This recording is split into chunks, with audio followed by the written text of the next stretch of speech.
Black hole के बारे में तो आपने अपनी लाइफ में एक बार तो जरूर सुना होगा। ब्लैक होल से जुड़ी हुई बहुत सारी कहानियों को अलग अलग साइंटिफिक फिल्मों में दिखाया जाता है, जिससे हमें ब्लैक होल के बारे में और ज्यादा जानने की इच्छा होती है। ब्लैक होल क्या है? ब्लैक होल बनते कैसे हैं? ब्लैक होल से जुड़ी हुई थ्योरी या फिर ब्लैक होल के बारे में पहले किसने पता लगाया? क्या ब्लैक होल समय को भी रोक सकता है? ऐसी बहुत सारी इंटरेस्टिंग बातें हम आपको आज बताने वाले हैं। ब्लैक होल क्या है? What is black hole?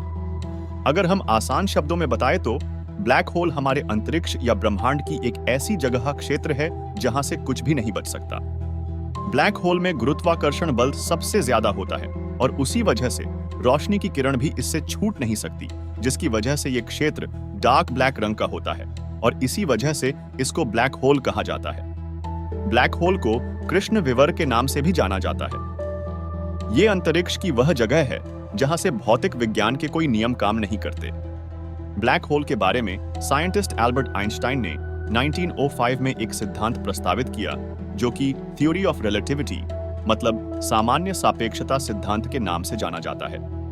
Albert Einstein द्वारा किए गए उत्पत्ति में से यह सबसे बड़ी खोज में से एक मानी जाती है।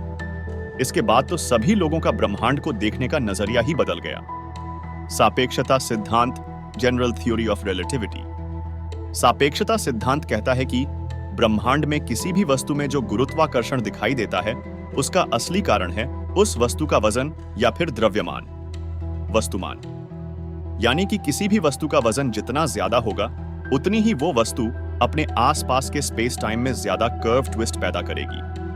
अगर आसान शब्दों में बता दे तो थ्योरी ऑफ रिलेटिविटी से हमें यह समझ आती है कि गुरुत्वाकर्षण ये कोई बल, फोर्स नहीं है, बल्कि यह सिर्फ उस चीज के वजन की वजह से हुई स्पेस टाइम की वक्रता है।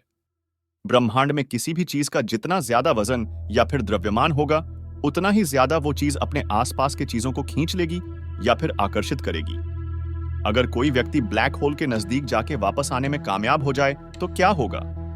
आपको बता दें कि अभी तक जितना हम ब्रह्मांड को जान पाए हैं उसमें ब्रह्मांड की सबसे ज्यादा द्रव्यमान वाली चीज ब्लैक होल है। मतलब ब्लैक होल में सबसे ज्यादा ग्रेविटेशनल पावर होती है और ये इतनी ज्यादा होती है कि इससे लाइट, रोशनी के साथ ही टाइम, समय को भी खींच सकती है। ब्लैक होल की उत्पत्ति, how black hole is formed. इस ब्रह्मांड में अगर किसी बड़े तारे का ईंधन, न्यूक्लियर फ्यूजन जल जाता है या फिर खत्म होता है तो वो तारा मर जाता है।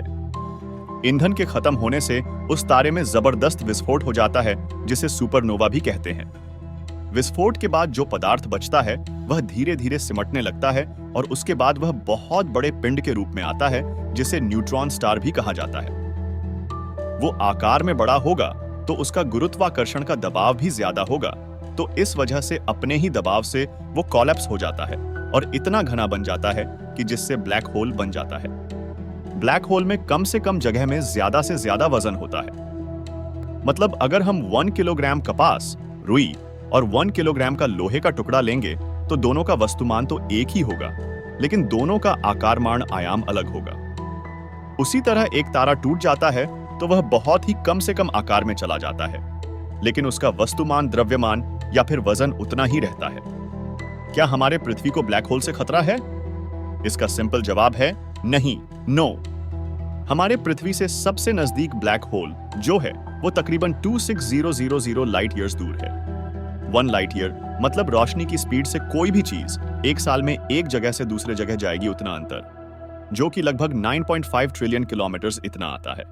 मतलब 9500,000,000,000 kms। दोस्तों, इंग्लिश में इंटरस्टेलर नाम की एक मूवी है जो कि ब्लैक होल की कॉन्सेप्ट थोड़े और ज्यादा क्लियर करती है, जिसे आपको एक बार जरूर देखना चाहिए।